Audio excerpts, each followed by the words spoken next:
Recording is rolling. It is Monday, May 4. So as you guys we're sitting down here, I gave you guys this quarter page full of topics, and also you should have 4 pages of paper count. And okay, we got a bear here, so we throw one out, so I just have four. So you guys got 4 pages of paper? Okay. Now we're gonna take a few days to teach you guys quantum mechanics. And quantum mechanics is the physics at the atomic scale, so it would get really, really tiny. It turns out the physics gets really weird and wonky and doesn't necessarily follow either like Newtonian mechanics or even general relativity. It's like it had its own sets of laws. So there's some really weird outcomes. And so I'm just gonna have you guys keep a journal of each of these topics as we go through. It's gonna take us several days, probably. That's sweet. Okay. And then have you guys turn in your journals. And as long as you have something for each one of these topics, then you'll get full credit on the journal. Right, so here's how I put the journal together. You guys know I have 4 pages of paper. Right, so I'm going to create some nice binding on the left side. I'll go staple, staple, staple. Right. If you want to just put a single staple in the left corner, you could do that too. That'd be right. Right. But here, yeah. Do? Yes, yeah. Whenever we finish it, which will take at least a few days. Right, so I have a few staplers. Guys, I'm going to pass some staplers around, so you guys can start stapling these together. Four. Yeah, 4 pages of paper. Right. And then you guys kind of staple the. Mr. Griffin. Yep. Yeah, which way should we staple it? Like this way? This side? Okay. I did binding on the side. I have staple, staple, staple. Here, I guess I'm going portrait with this. That's not necessarily. It doesn't really matter. I guess if you want to go landscape and turn it this way, maybe I should have done that. That would look better on the camera. Yeah, that's all right. I'll go with this. Okay. So I'm gonna fold this into quarters. All right, so I got quarters. It might be a good idea to fold it maybe before you staple it, like we did too. Not trying to staple it. Hey, can you hand us the stapler? Fold the stapler in half. What's wrong with the stapler? Is it broken? No. Okay. Okay. Yeah. So you see, you staple the papers, yeah, and then you can pass the stapler around. Alright, so you can see I have these quadrants. I can emphasize these quadrants. I got those quadrants by folding the paper, but now I got the lines. I can zip them off with a ruler. Okay. And now I'm going to have this book. Ooh, nice looking journal here. So emphasizing all of these Wait a minute, what? quadrant boundaries.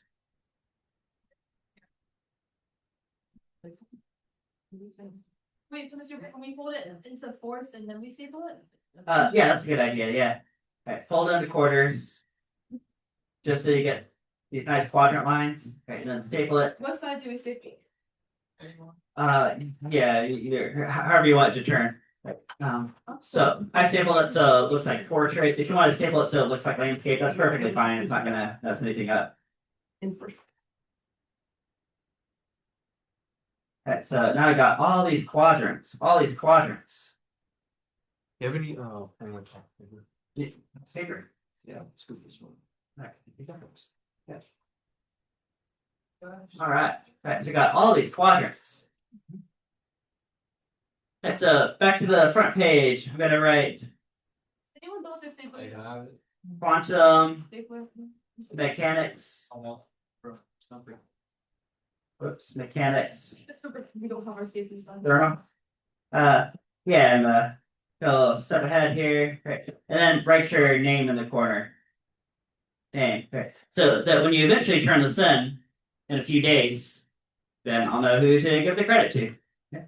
Right, so we got quantum mechanics journal. You write your name on your journal. Okay. Now every one of these quadrants is going to correspond to one of these topics on this page. Okay. And we'll go through all these topics related to quantum mechanics. Okay. So I'm going to pause this recording and let you guys catch up to where I am. All right, so back recording.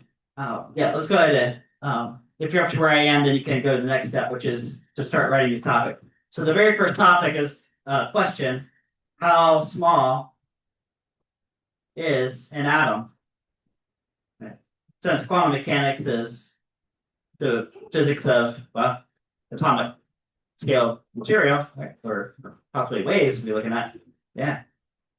good question. Think about how small are we talking about.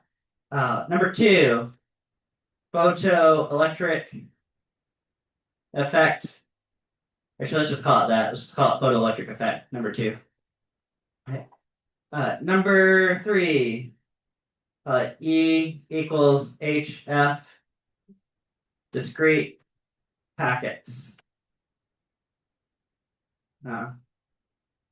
Energy is quantized packets. So energy as discrete packets or quantized packets. Number 4, I got Planck's constant. Actually, this one I'll probably spread out a bit. All right, we got Planck. I'll put Planck length on here, and then Planck time. Okay, so there's 1, 3, 4. Got 1, 3, 4. Flip page. Here, guys. You guys have the same quarter page I do, right? Same quarter page. Okay, so I'm just talking the topics from the quarter page.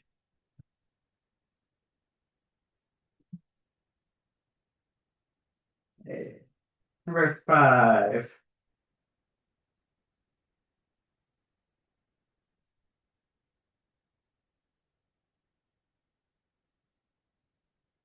Wave particle duality. Number 6.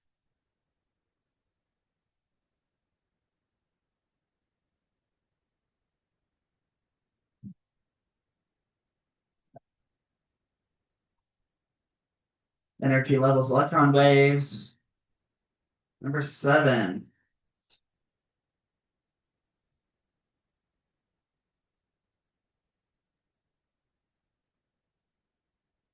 Why is glass transparent? Number 8.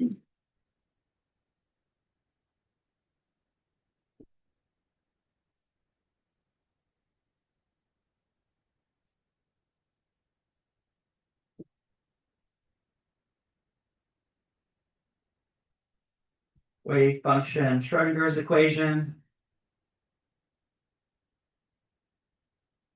9.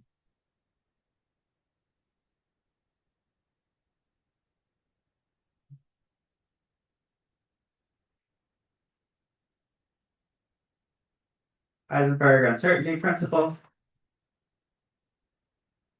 10.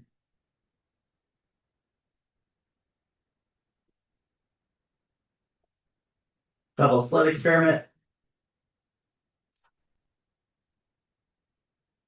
11.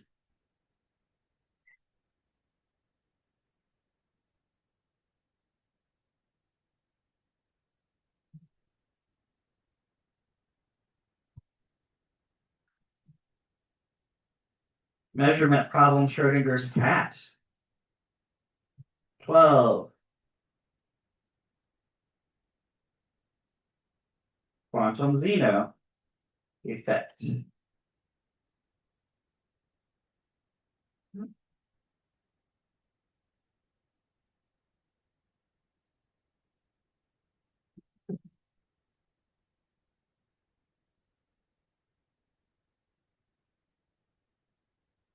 13. Quantum tunneling.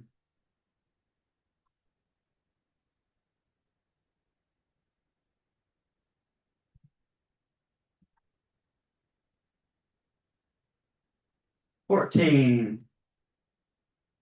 Quantum entanglement.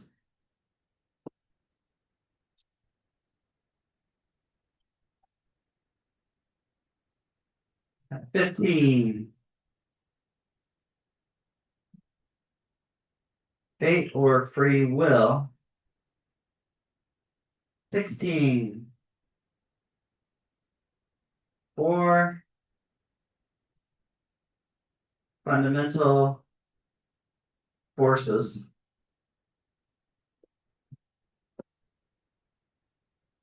17.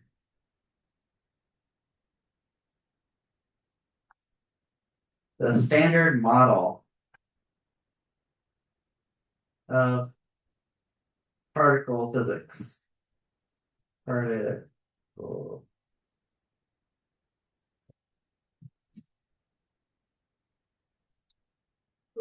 18.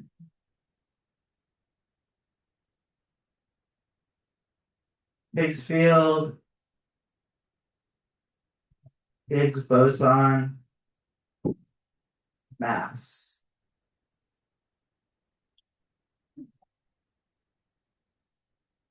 19. Oops. Feynman diagrams.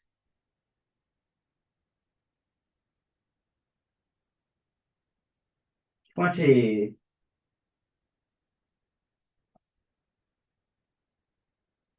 Quantum computing. Yeah. I'm moving forward. Oh, whoops, I did this page in there. All right. I missed a page. Well, what's fun?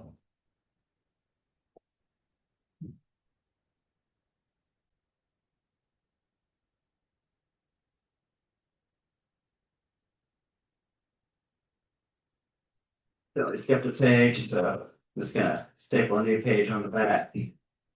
There, I'll take care of that.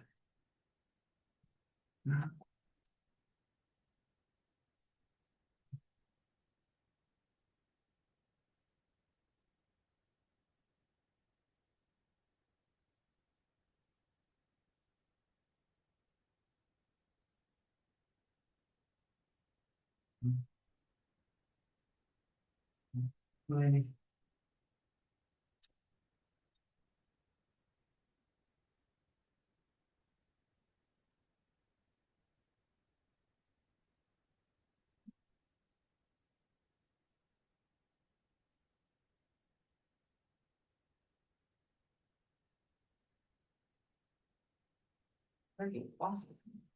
21, Maxwell's demon and Landauer limit. 22.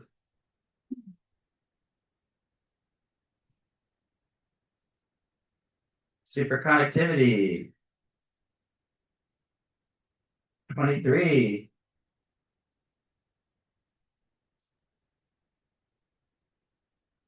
Quantum locking. 24. Lasers.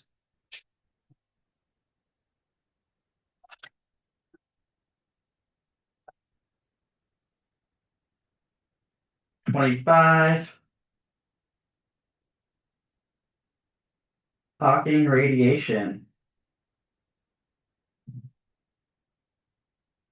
26.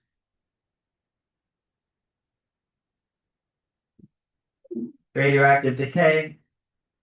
And a classic example is carbon-14 dating.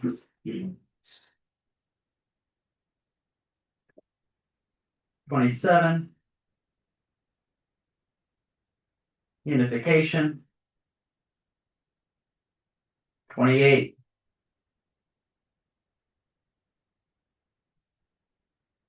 And nanotechnology. All right, and then we got a few possibly reserved for half-life calculations. So see how this plays out. All right.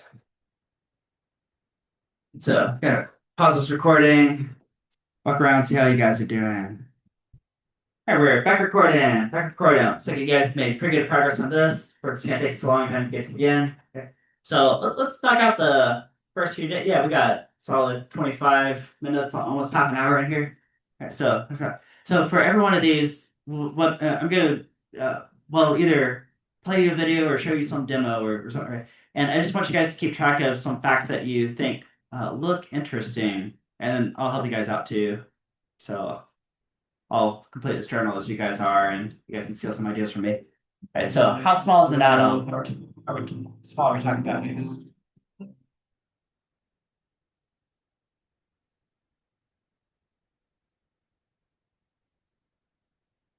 You probably already know that everything is made up of little tiny things called atoms. You might even know that each atom is made up of even smaller particles called protons, neutrons, and electrons. And you've probably heard that atoms are small. But I'll bet you haven't ever thought about how small atoms really are. Well, the answer is that they are really, really, really small. So you ask, just how small are atoms? Well, to understand this, let's ask this question. How many atoms are in a grapefruit? Well, let's assume that the grapefruit is made up of only nitrogen atoms, which isn't at all true, but there are nitrogen atoms in a grapefruit. Well, to help you visualize this, let's blow up each of the atoms to the size of a blueberry. And then how big would the grapefruit have to be? It would have to be the same size of, actually, the Earth.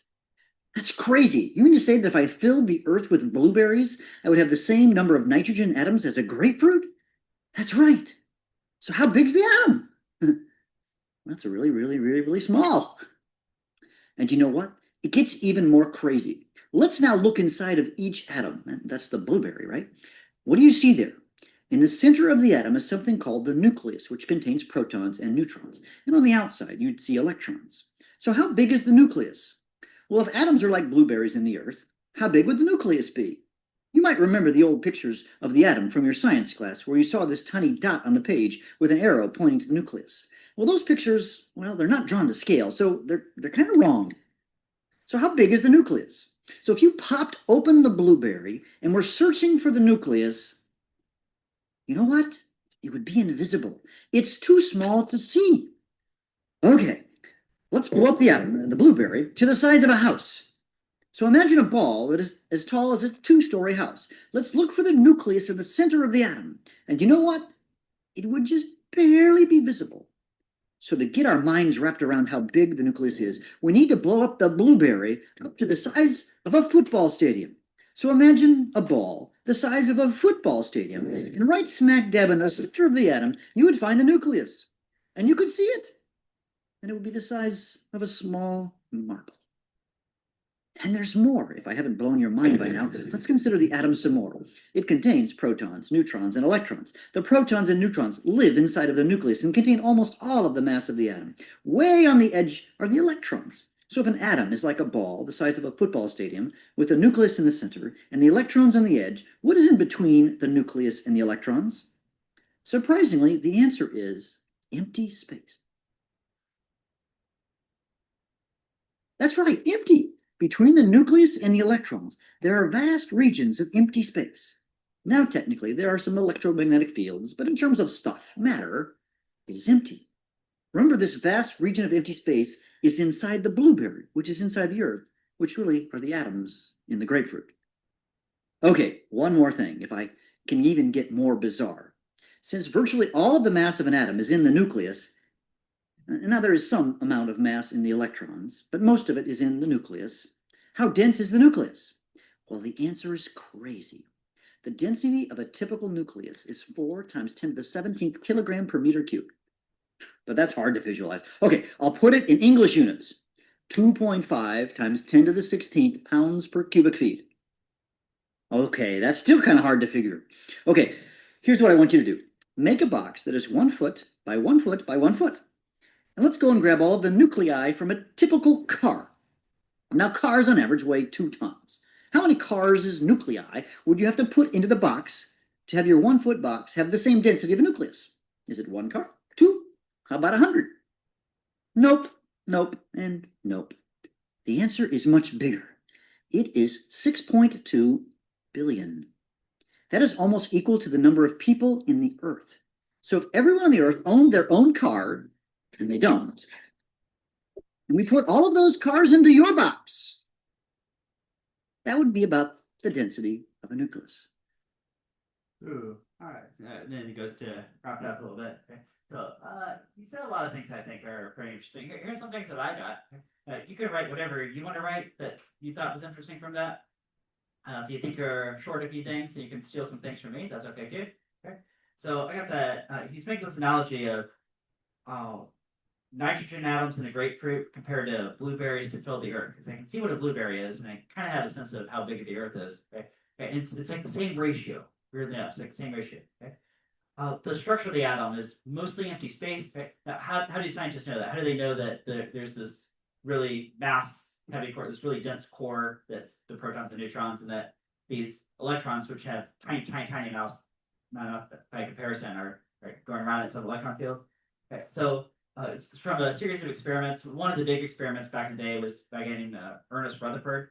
So the idea of what does an atom look like has shifted over hundreds of years. Right? The idea there even were atoms, right? Do you guys know what language the word atom comes from? Greek. Yeah, Greek. Yeah, it's Greek. Okay. So it was this whole Greek idea, but how do you test for that like 2,000 years ago? Well, they didn't have the technology back then. Okay. Nowadays we have like electron scanning microscopes, so we can get a lot closer to being actually able to see something like this, right? But let's go back about 100, 200 some years ago, exactly. Okay. But Ernest Rutherford, did you guys know this experiment with the gold foil? You guys know this one? Yeah. You guys heard this one? Okay. Alpha particles get shot. Yeah, exactly. You fire these alpha particles, which I think are just helium, isn't it? But alpha? Yeah. Protons and. Yeah, like protons and neutrons. Right? These alpha particles at this gold foil. Now, at the time, the model of the atom was, well, maybe you have this mix of protons and neutrons, but they didn't have this in electrons. But they didn't have this idea of a structure like you would see in a science book today. Right? But what you notice is that most of the alpha particles went straight through the gold foil, but sometimes they would bounce off, and it seemed to be at random angles. Right? That seemed to be supporting evidence for, I think we actually do have the structure that would be the one you guys probably learned in science classes. We have this dense nucleus, and then these electron fields going around it. Okay? And of course, there's been more and more evidence to support that since that experiment. Right? So since almost all the mass is in the nucleus, which is really tiny, what density we're talking about? So it's like you stuff 6 billion cars in a 1 cubic foot box. Right? That'll give you a sense of scale. Woo. Okay, so we're talking about some extreme numbers here. Right? Extremely small, extremely dense. Woo. Okay. All right, you guys ready for photoelectric effects? Yeah. Let me show you guys this graphic first. Here. All right, I have a video that goes with this too. Explain a little bit, but let's take a look at this. Okay. Actually, I might copy this down. So on the vertical axis, see what it says maximum, some of the energy and electron volts. So basically, energy is the vertical axis. Vertical axis is energy. Horizontal axis is frequency. And notice it doesn't actually start at 0 because it's kind of hard to do that with frequency. So put energy in electron volts as a function of frequency that could be in hertz, for example. Okay. Now this is actual data that was collected in, it says 1916 there. You guys notice how all those points line up in a straight line? Okay. So some kind of linear relationship. Okay. What this is showing is that, imagine you have a solar panel. I think what I'm about to say is close enough to true to kind of work here. Okay? So suppose you have a solar panel and you shine a light on it, but it's relatively low frequency. It's low frequency. Is that closer to red or closer to blue in terms of visual? Yeah, closer to red, right? Maybe you shine a bunch of red light on it. And the solar panel doesn't really do anything, right? It doesn't light up anything. Maybe you connect it to a light. The light doesn't light up there, right? Right. And so you make the light brighter. Now it's a really bright red light, really bright. Are you still going to get nothing out of that? Yeah, you still get nothing out of that, right? Now, interestingly, when you switch, not intensity, not brightness, but you switch frequency, so you go from, say, red to blue. Now, if it happens to pass over this threshold frequency value, right, you can get energy out of that, right?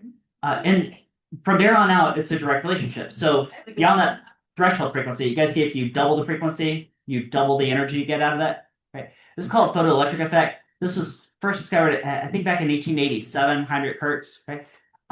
Albert Einstein's interpretation of this is actually the paper that Einstein got the Nobel Prize in Physics for. Like, weirdly enough, not for relativity, which he's most known for, but actually this photoelectric effect. All right. So here, play a short video and then see what I put on the notes here. So let's talk about the photoelectric effect. The photoelectric effect is a very important effect that was discovered by Heinrich Hertz in 1887, who was incidentally the first guy that made electromagnetic waves and was able to demonstrate their existence.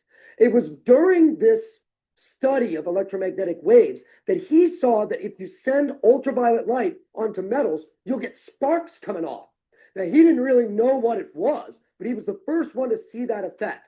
Now, later on, it was explained by Albert Einstein in 1905. He actually won the Nobel Prize in Physics for that explanation later on. This explanation actually cemented the place that photons have in the development of quantum mechanics, because the photoelectric effect was one of the first direct observations of photons that can even be pointed to. All right, so what is the photoelectric effect? Well, essentially what we're going to do is we're going to take a freshly cut piece of metal and put it in a vacuum. And then we're going to shine light on it. Now, sometimes this light will cause electrons to jump off of the metal. All right? Now, classically, we would expect, I mean, light's a wave, right? So if you pump up the intensity, then you ought to get more electrons, right? So regardless of what the metal is, I mean, if I shine a 300-watt laser on it, I ought to get some electrons jumping off. So that's what I expect. The observation is that that's not what happens, all right? The observation is that if I have some frequencies, yes, increasing the intensity will increase the number of electrons. But if I try to go below a certain frequency, I don't get any electrons at all. Doesn't matter what the intensity is. Doesn't matter. And it's a sharp cutoff. Get electrons? No electrons. All right? So this was not understood at all. Now, the experimental setup is important to understand. What we're doing is we've got a vacuum chamber in here. We've got a circuit that we're driving by a battery. Now, this is all vacuum. Nobody can get across without an impetus to do so. The electrons, however, would desperately like to be on this side because that's the positive side. Remember, the long side is the positive side of the battery. So the electrons really do want to jump across. So what we do is we then shine our light. Now, if an electron is liberated, it's going to jump across, definitely, because it wants to be on that positive side. But the electrons are in the metal. They have to be liberated from the metal first. So, classically, we expect several things. We expect you increase the intensity, you're going to increase the electrons. We also expect you increase the amount of time because it's a wave, so the electrons should be absorbing the energy as time goes on. And you increase the amount of time, you should increase the amount of energy. That's not observed. So, how do we understand what's observed? Well, it turns out we need a little bit more in order to really do this. So what we're going to do is we're going to ask, how much energy do the electrons get when we shine this light on them? And the way we're going to do that is we're going to reverse the battery. So now the electrons really don't want to make that jump. And in fact, they can't make that jump unless their energy is higher than the amount of energy it requires to jump from that side to that side. All right? So we again shine the light and we turn up the voltage until there's no more current. So until there's no more electrons that have enough energy to make that jump. So this VS is called the maximum reverse voltage. It's called the stopping voltage. It's the voltage that you need in order to stop the current so that it won't come anymore. The maximum kinetic energy is the amount of energy that it takes for the electron to make that jump. So it's equal to the charge of the electron times the stopping voltage. Now, the weird thing about all this was that the stopping voltage was found to depend only on the frequency, not on the intensity. All right, so it goes on a little bit more, but that graph that he's kind of standing in front of right now, that's kind of the key graph here. Right? And it looks like that slide I showed you guys before. So energy is a function of, interestingly, frequency. Okay? Now, before about 1900-ish, this was first, I think, mapped out in 1887. Okay? This wasn't understood. And it's tied into another question related to light, which, what is light fundamentally? Is light fundamentally particles or fundamentally waves? Okay? If you go back to the 1600s, this debate was going on. Isaac Newton thought that light was particles, but you didn't really have a good experiment to show that. Now, fast forward over the centuries, there were a number of experiments that would indicate that light had wave properties. Like you guys remember these polarizing filters? Right, this is one of those experiments, right? These polarizing filters, right? This only works with transverse waves, right? So you're looking at a wave property light right there, right? or something called a double slit experiment. We're going to look at a different version of that later, where there were interference patterns that would indicate okay, light must have these wave properties. Right? Okay, but this photoelectric effect seemed to fly in the face of that. Right? There's another topic. Maybe I should throw on the list. Maybe in the future. It's called the ultraviolet catastrophe. This is another one of these topics historically that kickstarted quantum mechanics. So scientists were working with these ovens, and they were saying, "Hey, what if we, turn up the temperature, say 5,000 Kelvin?" Right? Well, if electromagnetic waves are like just waves, right? Then do you guys see if you decrease the wavelength, you are increasing the frequency? You see that? They're expecting, let's say, the energy you get out of those to be like so bright it'd be like too bright to look at, right? Like blow up your face, like ah. But what they actually got was like this blue curve because this is the like more empirical type values. Right? This isn't a fantastic graph. I don't have this marked very well, but so right.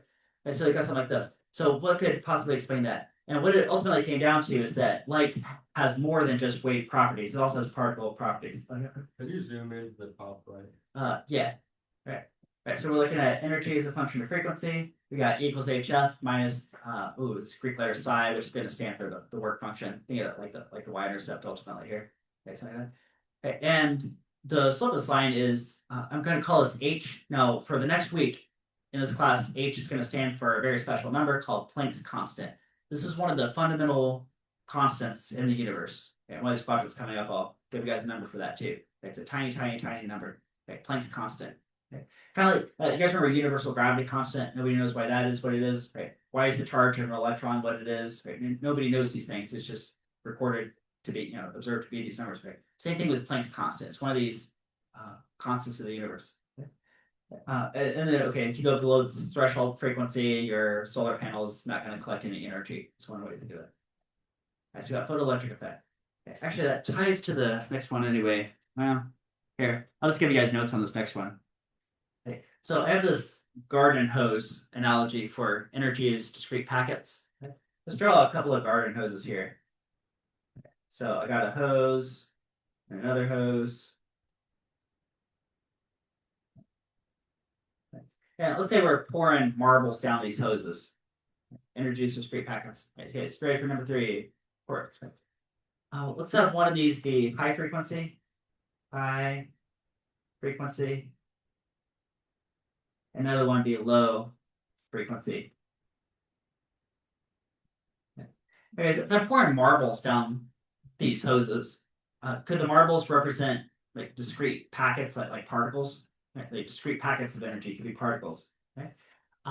But we have this dual nature of light now. So light can be a wave, but it can also have these particle properties, which is I'm trying to find here. Okay? So let's sort of draw these like waves so that maybe it helps make a connection. Okay. What if I pour all these marbles down?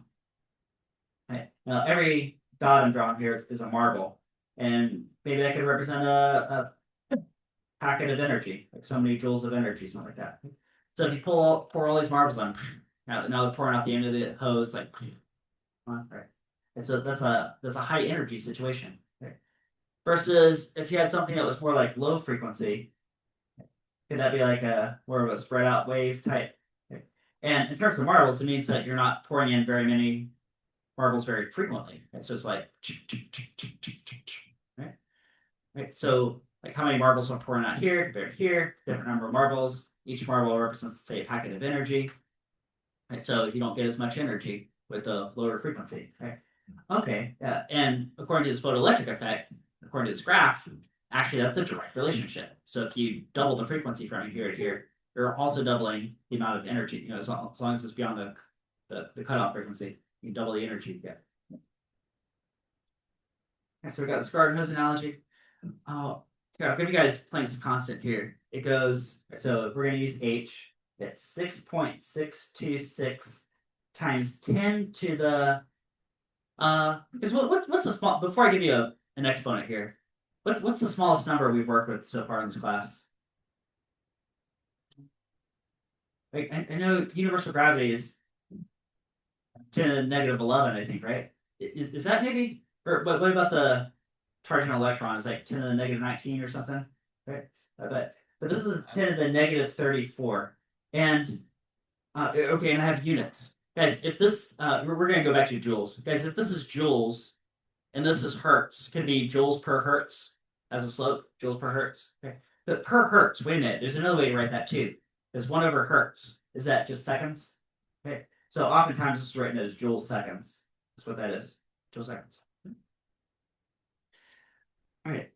So you guys know if you're, say, looking at your screen, and let's say you're watching a video on your screen, it looks all fluid and whatnot, right? But if you zoom in close enough to your screen, or if you're an ant crawling around on your screen, don't you really see a bunch of pixels emerge and everything's just pixelated? It's really just pixels turning on and off. It's like, oh, I totally see like a dog running across my screen. No, it's just pixels turning on and off. Okay?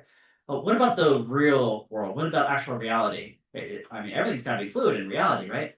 Well, if you get small enough, according to quantum mechanics, there is kind of a minimum size you get to where it doesn't really make sense to talk about anything smaller. Okay. So in a sense, the world is quantized. I mean, that's hence the word quantum. Okay? We're putting things in packets. Okay.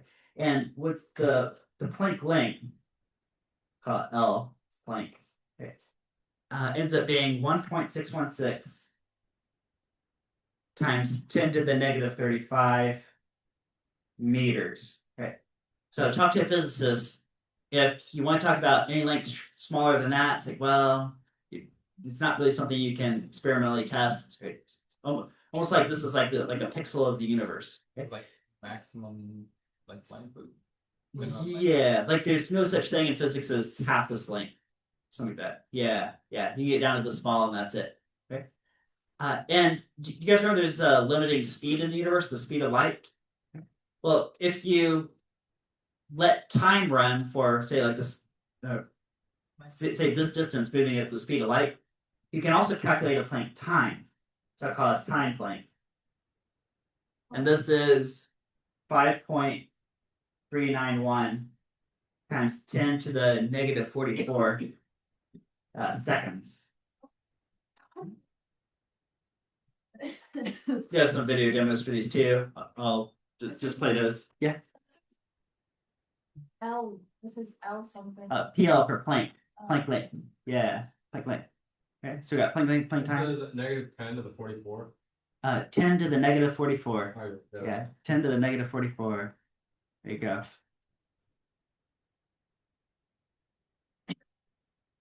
Maximum minimum time. All right. Is that gonna be our last? What is the smallest distance you can think of? If you're thinking of something like the width of an atom or electron, then you are way off the mark. There is a distance so unimaginably small that it makes distances comparable to an atom seem giant. This distance is referred to as the Planck length. The Planck length is roughly 1.616 times 10 to the negative 35th meters long. However, numbers to such an extreme value such as this are very difficult to comprehend. So, let's put it into perspective.